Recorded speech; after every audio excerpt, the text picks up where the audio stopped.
The Arizona sun beat down mercilessly on Jake Morrison's weathered face as he hauled another bucket of water from the well. 3 years of working this god-forsaken ranch alone had carved deep lines around his gray eyes and turned his once brown hair silver at the temples.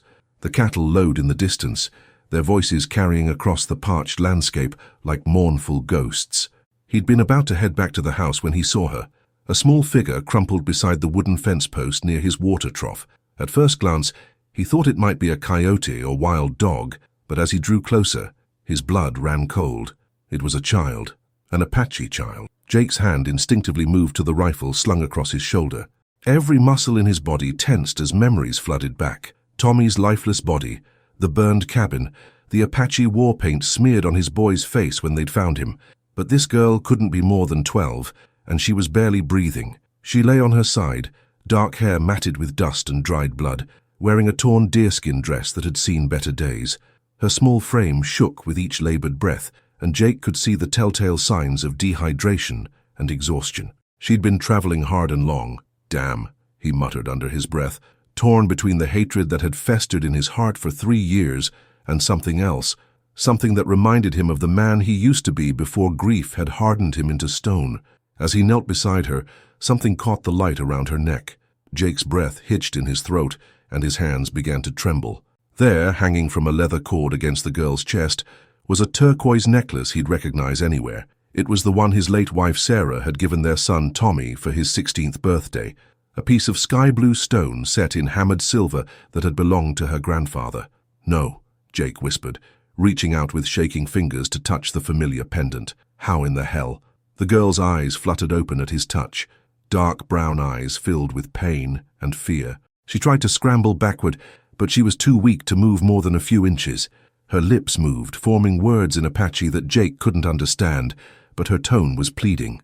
"Easy now," Jake said, though his voice came out rougher than he intended. "I ain't gonna hurt you." The girl's gaze dropped to his hand, still hovering near the necklace. With tremendous effort, she reached into a small pouch at her waist and pulled out a folded piece of paper, pressing it into Jake's palm. Her fingers were ice cold despite the desert heat. Jake unfolded the paper with careful hands, squinting at the words written in careful, childish script. "Mr. Morrison, your boy Tommy, good man. He try help my people. Bad soldiers kill him when he bring food and blankets. Tommy say if something happened to him, bring this to his papa. Tell Papa Tommy no die like they say. Tommy die trying to save Apache children from bad white men who sell guns to make war. Your boy have good heart. Please no hate Apache. We no kill Tommy. We try to save him too." Below the message was a crude drawing of a man in a cavalry uniform with sergeant's stripes, and beneath that, a single word. Murdoch. Jake stared at the paper until the words blurred together. Sergeant Murdoch, he knew that name. The man had been the one to bring news of Tommy's death, had stood in Jake's very parlor with his hat in his hands, spinning a tale about Apache raiders and his boy dying defending a settler's wagon train. "Your boy was a hero, Mr. Morrison," Murdoch had said, "died fighting them savages like a true American. But this girl, this Apache child, was telling him something different entirely. Something that turned everything Jake thought he knew about his son's death upside down." The girl's eyes had closed again, and her breathing was becoming more shallow. Jake looked down at her small, dehydrated form and felt something crack open in his chest, something that had been frozen solid for 3 long years. "All right, little one," he said softly, carefully scooping her up in his arms. She weighed almost nothing. "Let's get you inside before you die on me. Seems like you and I got some talking to do." As he carried her toward his small ranch house, Jake's mind raced with questions. If what this girl claimed was true, then everything he'd believed about Tommy's death was a lie. And if Sergeant Murdoch had murdered his boy to cover up some kind of corruption, Jake's jaw tightened as he pushed through the front door of his house. He'd spent 3 years hating the wrong people, and now this Apache child might be the only one who could tell him the truth about what really happened to his son. But first, he had to keep her alive. Jake laid the Apache girl on Tommy's old bed, the one he hadn't been able to bring himself to change in 3 years. The faded quilt still smelled faintly of his son, and for a moment, Jake's hands hesitated over the girl's still form. Everything in this room was exactly as Tommy had left it. Books scattered on the nightstand, a half-carved wooden horse on the windowsill, clothes still hanging in the wardrobe. "What would you do, boy?" Jake whispered to the empty room as he fetched water and clean rags from the kitchen. The girl, he realized he didn't even know her name, had slipped into unconsciousness again. Her fever was burning hot, and Jake could see infected scratches along her arms and legs. She'd been running for days, maybe weeks, through unforgiving desert terrain. As he gently cleaned her wounds, Jake's eyes kept drifting to his son's necklace around her neck. The turquoise caught the afternoon light streaming through the window, just like it used to when Tommy wore it while doing his chores. The sight of it made Jake's chest tight with a mixture of grief and something else, a growing certainty that this girl was telling the truth. "Easy now," he murmured as she stirred, her dark eyes opening with confusion and fear. She tried to sit up, but Jake pressed a gentle hand to her shoulder. "You're safe. I'm not going to hurt you." She stared at him for a long moment, then spoke in heavily accented English. You are Tommy's papa." Jake's throat constricted. "Yeah, I'm Jake Morrison. Tommy was my boy." He held up the paper she'd given him. "This true? About my son?" Tears welled in the girl's eyes. "Tommy good man. He bring food to my grandmother when soldiers take our rations. My name is Ayana. Tommy teach me some English words. He say," she struggled with the words, "he say all people deserve to eat. All children deserve to live. And Sergeant Murdoch," Ayana's face darkened with fear and anger, "bad man. He sell guns to Apache who make war. When peaceful Apache no fight, he send men to steal food, make us hungry. Tommy find out. Tommy try to stop." Jake sat heavily in the chair beside the bed, feeling the weight of 3 years of misdirected hatred settling on his shoulders like a lead blanket. "How did you get away? Where's your family?" "All dead. Murdoch's men come to our camp after they killed Tommy. Say we know too much. I hide in rocks, watch them." Her voice broke. "My grandmother give me Tommy's necklace before she die. She say, find his papa. Tell truth." The room fell silent except for the tick of the old clock on the mantel. Jake stared at this slip of a girl who had traveled God knows how far through hostile territory to bring him the truth about his son's death. She could have kept running, could have tried to reach her people further south, but instead she'd come here, to him. A sharp knock at the front door made them both freeze. Jake heard horses outside, several of them. "Morrison, open up.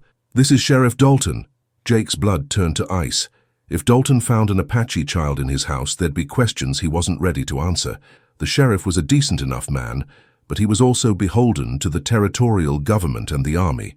Ayana would be taken away, probably sent to one of those Indian boarding schools where they stripped children of everything that made them who they were. "Hide," Jake whispered urgently to Ayana. "Under the bed. Don't make a sound." The girl moved with surprising speed despite her injuries, slipping off the bed and crawling into the shadows beneath it, just as the knocking came again, more insistent this time. Jake straightened his shirt and walked to the front door, trying to keep his face neutral. Sheriff Dalton stood on his porch with 2 deputies, their badges gleaming in the afternoon sun. "Sheriff," Jake nodded, "what brings you out my way?" "Got reports of Apache movement in the area, Jake. Some of the ranchers to the south found tracks heading this direction. You seen anything unusual?" Jake kept his expression carefully blank. "Just my cattle and the occasional coyote." "Why, there been trouble?" "Maybe. Sergeant Murdoch came through town yesterday, said there might be Apache renegades still out there causing problems. Wanted us to keep an eye out." Dalton's weathered face creased with concern. "I know you've been through hell with what happened to Tommy, and I'd hate to see you caught off guard again." At the mention of Murdoch's name, Jake felt his jaw tighten involuntarily. "I appreciate the warning, Sheriff. I'll keep my rifle close. Mind if we take a look around, just to be sure?" Jake's heart hammered against his ribs, but he forced himself to nod. "Course not. Check the barn, the bunkhouse, wherever you need to." For 20 agonizing minutes, Jake watched the lawmen search his property while Ayana hid beneath Tommy's bed. When they finally mounted their horses to leave, Sheriff Dalton paused. "Jake, you've been alone out here too long. It ain't healthy. Maybe it's time you thought about moving closer to town, starting over somewhere new. This is my home, Sheriff. Tommy's buried here. I ain't leaving." Dalton nodded slowly. "I understand. But if you see anything at all, you send word immediately. These Apache, they're desperate, makes them dangerous." After the lawmen rode away, Jake stood on his porch for a long time, staring out at the vast expanse of desert. He was at a crossroads, and he knew it. He could turn Ayana over to the authorities tomorrow, let them handle it, and go back to his quiet, lonely existence. It would be the safe choice, the expected choice, But as he walked back into Tommy's room and saw the girl's frightened eyes peering out from under the bed, Jake Morrison made a decision that would change everything. "Come on out, little one," he said softly. "Looks like you're staying." 3 days later, Jake knew their secret was out when he saw the dust cloud approaching from town. Too many riders moving too fast, with too much purpose. He'd been dreading this moment since Sheriff Dalton's visit, but he'd hoped for more time to figure out his next move. Ayanna had recovered enough to sit up and take solid food, though she still favored her left leg where a deep gash was healing. She'd told him more about Tommy in those quiet hours, how his son had been secretly bringing supplies to peaceful Apache families who'd been cut off from government rations, how Tommy had discovered Sergeant Murdoch was selling those same rations to hostile bands to fuel ongoing conflicts. "Your boy, he say war is good business for some men," Ayanna had explained in her careful English. "Murdoch make money from selling guns, selling food, selling everything. Peace no good for Murdoch." Now watching the approaching riders, Jake felt the weight of his Colt 45 on his hip and wondered if he'd have to use it to protect this child. "Ayanna," he called softly toward the house, "get in the root cellar. Bar the door from inside and don't come out no matter what you hear." The girl appeared in the doorway, fear evident in her dark eyes. "They come for me? Maybe, but I ain't gonna let them take you." Jake surprised himself with the conviction in his voice. "Tommy died protecting Apache children. I'll be damned if I'm gonna let his sacrifice be for nothing." She nodded solemnly and disappeared into the house. Jake heard the cellar door creak open and then slam shut, followed by the scrape of the wooden bar sliding into place. The riders thundered into his yard, kicking up a cloud of red dust that hung in the still air like smoke. Sheriff Dalton led them, but his face was grim and reluctant. Behind him rode 8 townsmen Jake recognized, merchants, ranchers, the blacksmith. And bringing up the rear, sitting tall and confident on a black gelding, was Sergeant Murdoch himself. "Jake Morrison," Murdoch called out before anyone else could speak. His voice carried the authority of a man used to being obeyed. "We got reports you're harboring a hostile Apache in your home." "Sergeant," Jake replied evenly, not moving from his position on the porch. "Wasn't expecting you back in these parts so soon. Answer the question, Morrison. You got an Apache here or not?" Jake's eyes moved slowly over the assembled men. Some he'd known for years, had shared drinks with in the saloon, had helped during bad winters. Now they stared at him with suspicion and barely contained anger. "I got a hurt child in my house," Jake said finally. "That's all." "A child that's Apache," insisted Bill Hawkins, the general store owner. "My boy saw tracks leading to your place. Apache tracks." "So what if they are?" Jake's voice hardened. "Since when is it a crime to help a dying child? Since that child belongs to the same savages that killed your boy," shouted another man. "Jesus, Jake, have you lost your mind?" Murdoch held up a hand for silence and the men quieted. The sergeant dismounted and walked closer to the porch, his hand resting casually on his sidearm. "Now, Jake, I understand you've been through a terrible loss. Sometimes grief can make a man do things that ain't rational. But we both know what the Apache did to Tommy. You gonna protect the very people who murdered your son?" Something cold and deadly settled in Jake's chest. "Funny thing about that, Sergeant. Been thinking a lot about Tommy's death lately. About the story you told me." "What story?" "I told you the truth." "Did you?" Jake reached into his shirt pocket and pulled out Ayanna's letter, unfolding it slowly. "See, I got some new information about what really happened to my boy." Murdoch's face went very still, but Jake caught the flash of something, fear, in the man's eyes. "According to this," Jake continued, his voice carrying clearly across the yard, "Tommy wasn't killed by Apache raiders. He was murdered by soldiers while he was trying to help Apache families. Murdered by men who were supposed to be protecting settlers, not starting wars for profit." "That's Apache lies," Murdoch said, but his voice lacked its earlier confidence. "You're gonna believe savage propaganda over the word of the United States Army?" "I'm gonna believe my son." Jake's voice cracked slightly. "Tommy wasn't the kind of boy to see children starving and do nothing about it, and he sure as hell wasn't the kind to stand by while corrupt soldiers made money off human misery." Sheriff Dalton spurred his horse forward. "Jake, what exactly are you saying here?" Jake looked directly at Murdoch as he answered. "I'm saying my boy found out someone was selling army supplies to hostile Apache bands. Someone who needed to keep the war going, to keep the money flowing. And when Tommy tried to stop it, that someone killed him and made it look like an Apache raid." The silence that followed was deafening. Then Murdoch laughed, a harsh, bitter sound. "You've gone completely insane, Morrison. Grief has addled your brain." He turned to the other men. You gonna listen to the ravings of a man who's protecting Apache killers? But Jake saw doubt creeping into some of their faces. These men knew Tommy Morrison. They'd watched him grow up, seen his character. The idea that he might have been helping Apache families wasn't impossible to believe. "Where is she, Jake?" Sheriff Dalton asked quietly. "The girl. I need to see her. She's under my protection." "That ain't how the law works, and you know it. Apache children go to the reservation or the boarding schools. That's territorial policy. And what happens to her when she gets there? When word gets out that she knows the truth about Army corruption?" Jake's eyes never left Murdoch's face. "How long you think she'd survive?" Murdoch's hand moved closer to his gun. "That sounds like a threat, Morrison. That sounds like the truth, Sergeant. And we both know it." The tension in the yard was thick enough to cut with a knife. Jake could see the men shifting nervously in their saddles, unsure now about what they'd come here to do. But Murdoch wasn't backing down, and Jake realized with crystalline clarity that this was going to end in blood. "Last chance, Morrison," Murdoch said, his hand now resting on his gun butt. "Hand over the Apache, and we'll forget this conversation ever happened." Jake Morrison looked at this man who had murdered his son, who had built his fortune on the graves of innocent people, and felt something he hadn't felt in 3 years. Purpose. "Come and take her," Jake said quietly. And then everything went to hell. The first shot shattered the window behind Jake's head as he dove off the porch. Murdoch's gun was smoking, and chaos erupted in the yard as horses reared and men shouted. Jake rolled behind his water trough, bullets splintering the wood around him.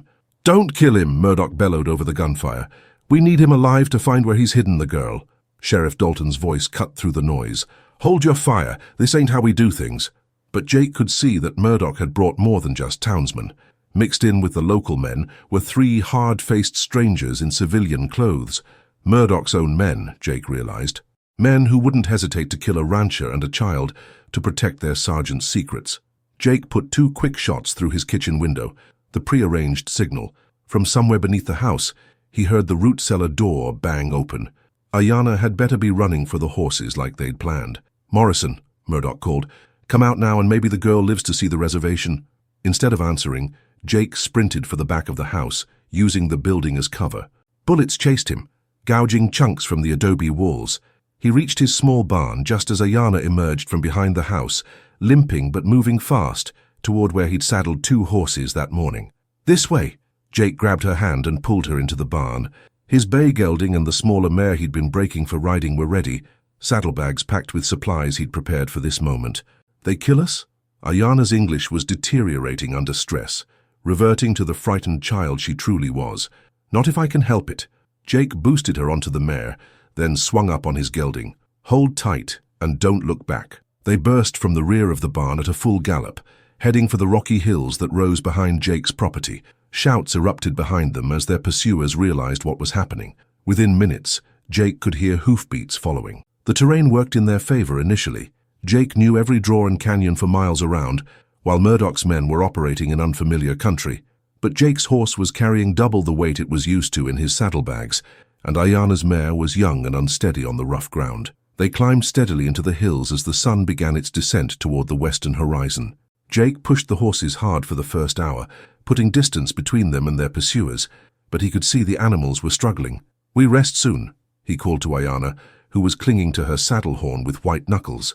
They found shelter in a narrow canyon Jake remembered from his hunting days, a place where an overhang of red rock created a cave large enough for the horses and invisible from above.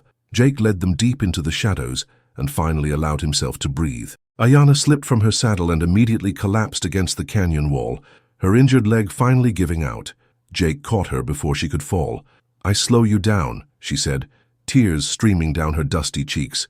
"You should leave me. Save yourself." "That ain't happening." Jake's voice was firm as he helped her sit down on a flat rock. "We're in this together now." As he tended to their horses and checked their supplies, Jake marveled at how much his world had changed in just a few days. A week ago, his biggest concern had been whether his cattle would find enough grass. Now he was a fugitive, running from the law with an Apache child he'd sworn to protect. "Jake," Ayanna said quietly, using his name for the first time, "why you do this? Why you risk everything for Apache girl?" Jake paused in his work, considering the question. "Because Tommy would have done the same thing, and because—" He struggled with words that felt too big for his mouth. "Because I lost one child already. I ain't losing another." Something shifted in Ayana's expression, a softening around her eyes that hadn't been there before. "You think of me as your child. Don't know what else to call it," Jake admitted. "I know I ain't your real father, but if you'll have me, I'd be proud to be your papa." For the first time since he'd found her, Ayana smiled. It transformed her entire face, making her look like the child she was instead of the haunted survivor she'd become. "Tommy, tell me about his papa," she said. "He say you teach him to ride horses, to read tracks, to be strong man. He say you best papa in world." Jake's throat tightened. "Tommy said that. He say when war is over, when Apache and white men make peace, he bring me to meet his papa. He say you would like me." She looked down at Tommy's necklace around her neck. "I think Tommy know this would happen. I think he want us to be family." The sound of distant voices echoing off canyon walls cut their conversation short. Their pursuers had found their trail. "They're closer than I thought," Jake muttered, quickly saddling the horses again. "We need to move." As they prepared to ride deeper into the wilderness, Ayana caught Jake's arm. "Where we go? They follow us everywhere." Jake looked toward the mountains rising in the distance, their peaks already touched with snow despite the desert heat below. There was a place up there, an old mining camp he'd discovered years ago while tracking a wounded elk. Abandoned, isolated, defensible. "North," he said, "into the high country. If we can reach the old Copper Creek mine, we can hold them off long enough to figure out our next move. And if we no make it," Jake checked his rifle and the spare ammunition in his saddlebags, "then we go down fighting. But Ayana," he looked directly into her eyes, "no matter what happens, you remember something. You're not alone anymore. You got family now, and family don't abandon family." She nodded solemnly, then surprised him by reaching up and hugging him fiercely around the waist. "Thank you, Papa Jake." As they rode out of the canyon into the gathering dusk, Jake Morrison realized that despite everything, the danger, the uncertainty, the likelihood that they wouldn't survive the week, he felt more alive than he had in 3 years. He had a daughter to protect, a son's memory to honor, and a corrupt man to bring to justice. Behind them, the voices of their hunters grew closer, but ahead lay the mountains and the promise of sanctuary, however temporary it might be. The abandoned Copper Creek mine sat like a wound in the mountainside, its entrance yawning dark against the snow-dusted rocks. Jake and Ayana had pushed their exhausted horses through the night, climbing steadily into the thin air of the high country. By dawn, they'd reached the old mining camp where weathered wooden buildings clung to the steep slopes like forgotten prayers. Jake helped Ayana from her saddle, noting how she tried to hide her exhaustion. The girl had more grit than most grown men he'd known, but she was still just a child, and the hard ride had taken its toll. "We'll make our stand here," Jake said, scanning the terrain below. The narrow trail they'd followed was the only way up, easily defended but also the only way down. They'll have to come at us single file through that gap. Inside the main mine building, Jake positioned their supplies and checked his ammunition.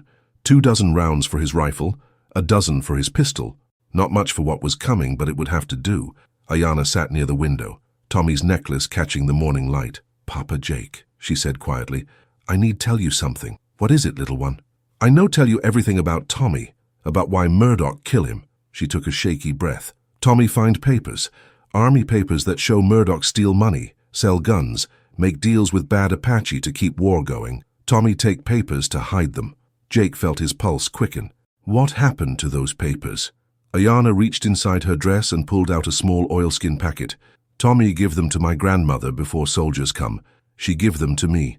I carry them all this way." Jake took the packet with trembling hands and opened it carefully. Inside were official army documents bearing Murdoch's signature, requisition forms, correspondence with weapons dealers, and financial records showing payments to renegade Apache bands. It was enough evidence to hang Murdoch for treason. "Sweet Jesus," Jake breathed. "This is why he's been hunting you. This is what he's really after. Tommy say these papers can stop the war, stop the killing of Apache children, stop the stealing of food meant for peaceful people." Before Jake could respond, the sound of approaching horses echoed up the mountainside. Through the window, he could see riders picking their way carefully up the treacherous trail. Murdoch had brought at least 8 men, including Sheriff Dalton, though the sheriff looked increasingly uncomfortable with the company he was keeping. "Morrison," Murdoch's voice carried clearly in the thin mountain air. "We know you're up there. Come out and let's finish this." Jake positioned himself at the window with his rifle. "Send the sheriff up alone," he called back. "We got things to discuss." After a heated exchange below, Sheriff Dalton spurred his horse forward, climbing the final stretch alone. Jake met him at the mine entrance, rifle in hand but not pointing at the lawman. "Jake, this has gone far enough," Dalton said, dismounting slowly. "That girl needs to come with us. There's proper legal channels for this." "Legal channels?" Jake pulled out the oilskin packet. "So you mean like the legal channels that would have gotten her killed to cover up army corruption?" He handed the documents to Dalton, watching the sheriff's face change as he read. Dalton's expression went from skepticism to shock to cold anger. "Jesus Christ, Jake, if this is real, it's real. My boy died trying to expose it, and that girl has been carrying the proof all this way." Jake's voice hardened. "Now you tell me, Sheriff, you gonna uphold the law or you gonna help a corrupt soldier cover up treason?" Dalton looked back down the trail where Murdoch waited, then at the papers in his hands. "This changes everything. If I can get this to the territorial governor—" "You ain't taking those papers anywhere." Murdoch's voice was closer now. The sergeant had grown impatient and was climbing the trail himself, his gun drawn. "Dalton, you get away from that traitor right now." "Sergeant, you need to see these documents," Dalton called out, holding up the papers.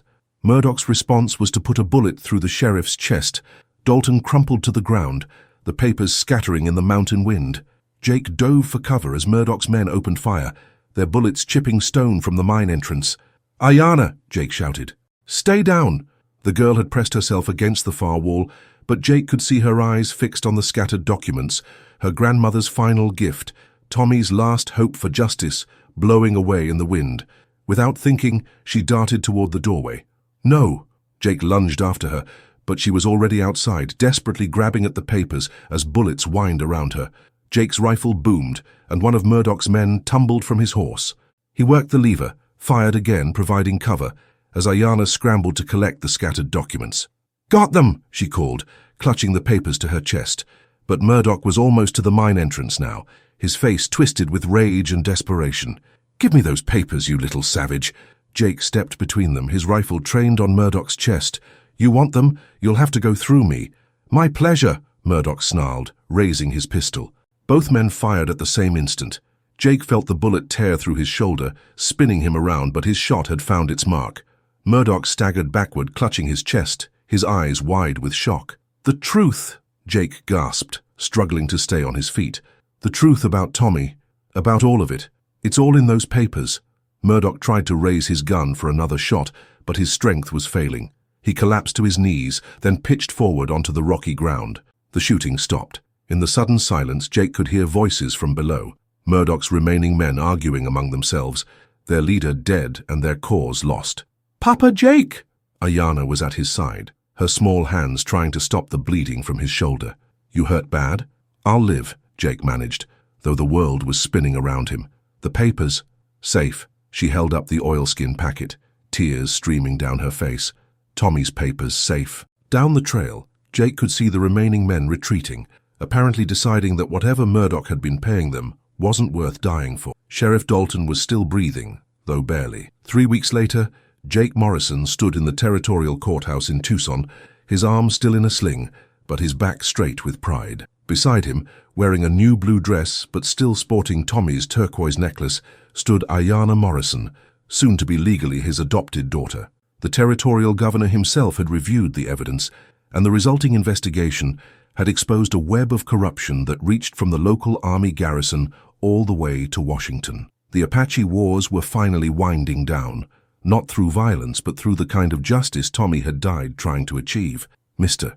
Morrison," the judge said, "do you swear to raise this child as your own, to provide for her education and welfare, and to love her as a father loves his daughter?" Jake looked down at Ayanna, this brave little girl who had traveled through hell to bring him the truth about his son, and felt his heart swell with a love he'd thought he'd lost forever. "I do, Your Honor, more than anything in this world. Then, by the power vested in me by the territory of Arizona, I declare this adoption final and legal.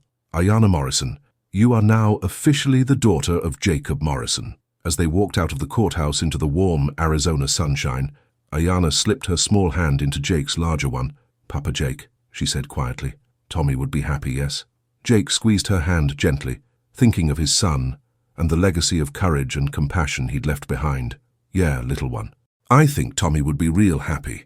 Together, father and daughter walked toward their wagon and the long journey home to the ranch, where they would build a new life together, a family forged not by blood, but by love, sacrifice, and the unbreakable bonds that form when two broken hearts help heal each other.